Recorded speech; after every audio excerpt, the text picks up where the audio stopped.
On February 12, 2024, someone logged into a Change Healthcare remote access portal. No alarm went off, no alert fired. The system accepted the login because the credentials were valid. What happened next became the most damaging cyber attack on the US healthcare system in history. Pharmacies couldn't process prescriptions, hospitals couldn't verify insurance, doctors couldn't get paid for weeks. And here's the part that doesn't make sense until you understand how it worked. The company paid $22 million in ransom. The data leaked anyway. This video breaks down exactly how that happened, stage by stage, from the first login to the second ransom demand. By the end of this, you'll understand every failure point in that attack chain. Why a single stolen credential was enough to get in, what the attacker did for 9 days before anyone noticed, and why paying $22 million didn't stop the data from leaking, starting with the door they walked through. Change Healthcare ran a Citrix portal, a remote access tool that lets employees log into work systems from outside the office. Standard setup, widely used. The portal was internet-facing, which means anyone could reach the login page. To get in, you needed a username and a password. That's it. No second step, no verification code, no push notification to a phone, just credentials. According to the Nebraska Attorney General's lawsuit, the credentials belong to a low-level customer support employee. The lawsuit alleges those credentials had been posted to a Telegram group, the kind of channel where stolen login data gets bought and sold. United Health has never confirmed exactly how the infection happened in this case, but the mechanism itself, InfoStealer malware feeding stolen credentials into marketplaces like the one this credential pair came from, is well documented across dozens of other breaches. Here's how it typically works. Someone gets infected with a piece of malware, not through a sophisticated exploit, but through something as ordinary as a phishing email or a malicious download. The malware runs silently in the background and does one thing. It harvests saved credentials from the browser. Every username and password the browser has stored, session cookies, autofill data, all of it gets quietly copied and sent to the attacker's server. Then those logs get sold on Telegram channels, on dark web marketplaces, to anyone willing to pay. The buyer doesn't need to hack anything. They just need to find a log that contains credentials for the system they want to access and try them. That's what happened here. But why didn't the portal have multi-factor authentication? Change Healthcare had been acquired by United Health in late 2022. The Citrix portal was a legacy system inherited from the acquisition, not yet fully integrated into United Health's security controls. The MFA requirement that should have applied to an internet-facing remote access portal hadn't been enforced on this system yet. One acquisition, one inherited gap, one credential on Telegram, that's the entire entry point.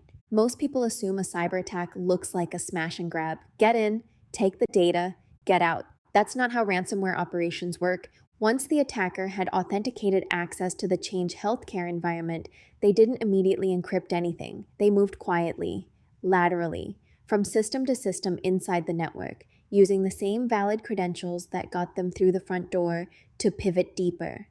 Think about what that means from the defender's side. The attacker is logged in with legitimate credentials. The traffic looks like normal employee activity. There's no obvious signature to catch. During those 9 days, the attacker did 3 things that mattered.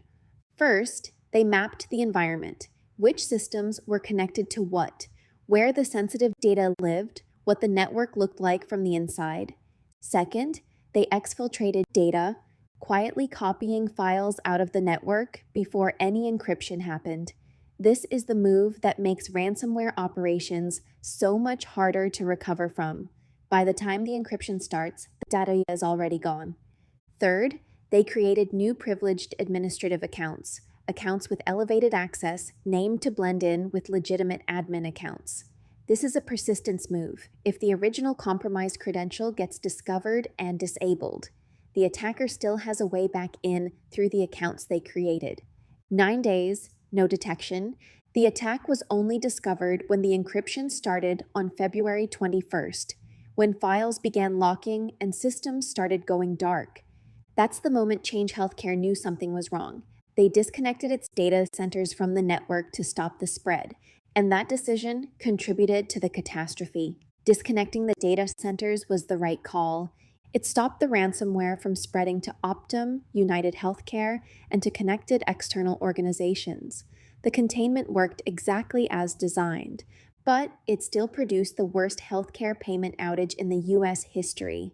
Change Healthcare touches roughly 1 in 3 U.S. patient records. Insurance verification, pharmacy claims, provider payments. When those data centers went dark, the entire downstream infrastructure went with them. Pharmacies couldn't process prescriptions. Some patients paid out of pocket for medications they couldn't afford. Hospitals and clinics, especially smaller ones, couldn't get reimbursed for care they'd already delivered. Some reported being unable to make payroll. This is a genuinely difficult incident response teaching point. The defensive move worked, and the consequences were still catastrophic. Because when the system you're isolating processes a third of the country's healthcare payments, the isolation itself is the disruption event. There was no version of this where containment could have been painless. The question defenders face in moments like this isn't, should we contain? It's, how do we build systems where containment doesn't take down critical infrastructure with it? Redundancy, segmentation, backup payment pathways, none of those existed at the scale needed. Now, the ransom. The group behind the attack was ALPHV, also tracked as BlackCat, a ransomware as a service operation. United Health paid BlackCat 350 Bitcoin, at the time approximately $22 million. The payment went through, and then something happened that exposed a structural flaw in how ransomware as a service operations work.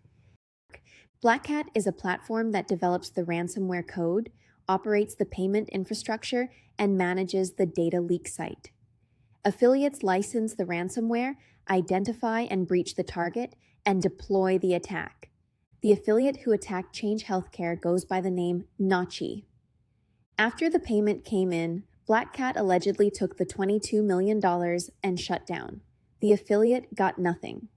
In a normal RAS operation, the operator splits the ransom with the affiliate who did the actual attack. That split is what's supposed to close out everyone's stake in the data. BlackCat broke that arrangement. Change Healthcare paid to stop the threat, but it did nothing for the affiliate because BlackCat never passed any of it along, but Nachi still had the data. So when BlackCat disappeared with the money, Nachi transferred it to a different RAS group, RansomHub. RansomHub sent a second ransom demand in April 2024. When it wasn't met, they started publishing patient records. 1 attack, 2 ransom demands. The data leaked anyway. In January 2025, the Office for Civil Rights proposed making multi-factor authentication a mandatory HIPAA requirement for covered entities, not a best practice, not a recommendation, a compliance obligation. The gap that enabled this attack would, under the proposed rule, become an enforceable violation. The most damaging cyber attack on U.S. healthcare didn't require sophisticated tools or significant resources.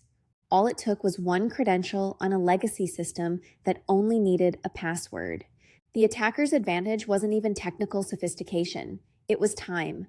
9 days of undetected access, no second authentication barrier, no visibility to catch lateral movement, and the ransom payment failed because paying a ransom demand doesn't buy you certainty. It buys you a chance. In this case, that gamble didn't pay off. Out of everything in this chain, the missing MFA, the 9 days undetected, or the affiliate getting cut out of the payment, which one surprised you the most? Drop it in the comments.